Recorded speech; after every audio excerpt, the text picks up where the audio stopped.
আমি যদি এই জায়গায় মাথা দাঁড়ি মারি তুমি পরিস্থিতিটা খবর দেখেন। মারাবো।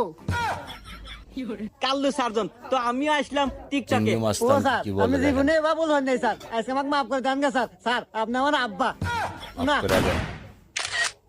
5 তারিখের পর থেকে তো বাংলাদেশের পুলিশের মান সম্মান ইজ্জত কিচ্ছু নাই। বাংলাদেশ পুলিশ সব বলতেছে, জনগণ খালি অবহেলা করে সার্জন পুলিশ। আর দামই দেয় না কেউ। তো যাই হোক আমি তো আজকে আসছি হ্যাঁ, আবার কেউ দুরা থাপড় থুপুরি মারে নাই। আমি কাল্লু সার্জন, আমি হলো একজন পুলিশ, আমার গায়ে পুলিশের পোশাক আছে, আমার ভয় করলে চলবে না, বুকে সাহস রাখতে হবে।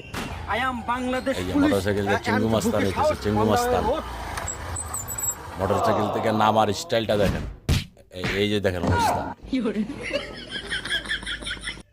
না এসব ময়লা আবর্জনা ডিস্টার্ব ফিল রাস্তার মধ্যে কোন থেকে যে আসে। কি বলে শুনে এ ভাই ময়লা আবর্জনা মানে আমি একজন Bangladesh police Kallu surgeon. Police? তুই পুলিশ আমি কেন? এ হুমুন্দি কয়